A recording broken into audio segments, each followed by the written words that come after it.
এজন পুত্ৰ কিমান নিষ্ঠুৰ হলে নিজৰ মাক দেউতাকক ৰথেৰে আক্ৰমণ কৰিব পাৰে। ধন নিদিয়াৰ বাবে এজন পুত্ৰৰ আক্ৰমণ নিজৰ মাক দেউতাকক। হোজাই জিলাৰ নীলবাগানত হৃদয় বিদাৰক ঘটনা। কোন দেউতাক মাকে এই দৃশ্য দেখাৰ সাহস ৰাখিব পাৰে?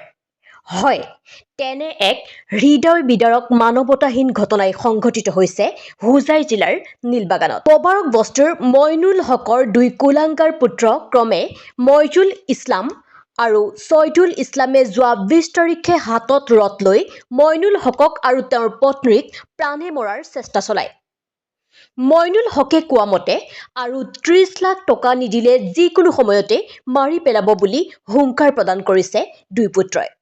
ঘটনাৰ সম্পূৰ্ণ দৃশ্য ঘৰত থকা CCTV কেমেৰাত বন্দী হৈ আছে। ইফালে মইনুল হকৰ জীয়ৰীয়ে মুৰাছাৰ থানাত গোচৰ ৰুজু কৰিছে।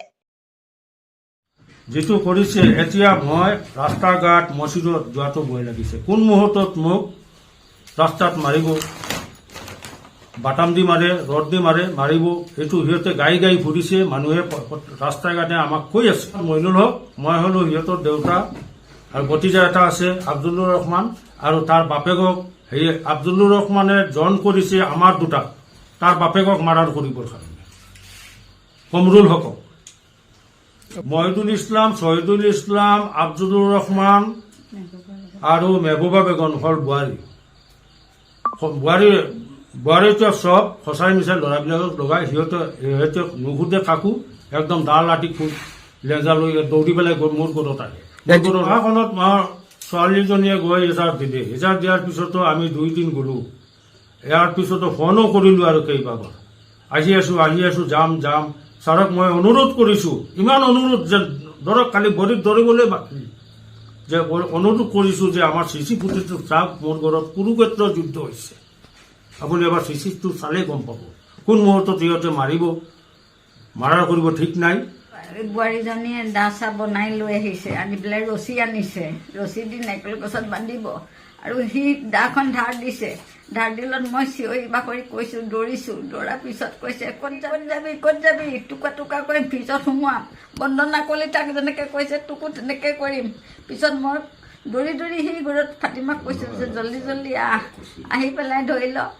মোক কৈছে তই ঘৰত সোমা, তোৰ ঘনী উলিয়াই দিম, তোৰ ঘনী তই কি আনিছ মই কৈছো একো অনা নাই। মই মোক চুচুৰাই পকাৰ লগত মাৰিছে, চুচুৰাই লৈ আহিছে।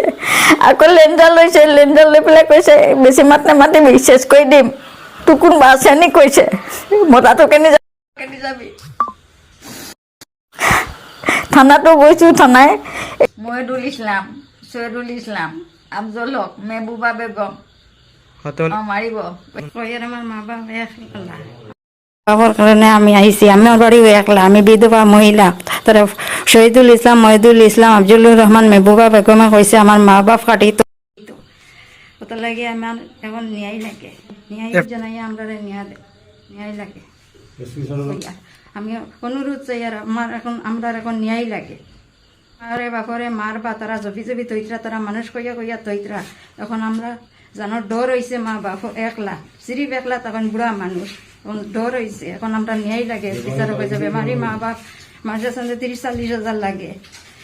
21 তারিখ মানে 21 তারিখ রাত্রে ঘৰৰ পৰা আহি আছো, বাটত মানে লগ ধৰিছে মানে মহিদুল ইছলাম কৰি মোক কৈছে যে আপুনি মানে ক'ত যাব, আমাৰ নাই দাদাৰ ওচৰত যাম। কৈছে নাই বুঢ়াটো খাই দিম, বুঢ়াটো মাৰ্ডাৰ কৰি দিম। গতিকে এনেকুৱা পৰিস্থিতিত কেতিয়া কোন সময়ত কোন মুহূৰ্তত তেওঁলোকৰ মানে মাৰ্ডাৰ হ'ব, তেওঁলোকৰ জানৰ কোনো নিৰাপত্তা নাই। গতিকে হোজাই জিলাৰ SP মহোদয়ে যে এওঁলোকৰ জানৰ নিৰাপত্তাৰ কাৰণে ব্যৱস্থা লোৱাটো মই কামনা কৰোঁ। দোষীত উপযুক্ত শাস্তি বিহিবৰ কাৰণে মই টানি অনুৰোধ কৰোঁ। আৰু মোৰ জীৱনত কোনো সংবিধানত শুনা নাই যে দেউতাকে ল'ৰাকেইটাই যে দেউতাক মাকক মাৰপিট কৰিব আৰু খাই সম্পত্তি আত্মঘাত কৰিব। মই কোনো সংবিধানতো শুনা নাই আৰু দেখাও নাই। গতিকে মহোদয়ৰ ওচৰত মই তাৰ বাৰে অনুৰোধ কৰিছোঁ যে মোৰ দাদা আৰু এই মোৰ বাইদেউ জানৰ নিৰাপত্তা দিয়াৰ কাৰণে মই টানি অনুৰোধ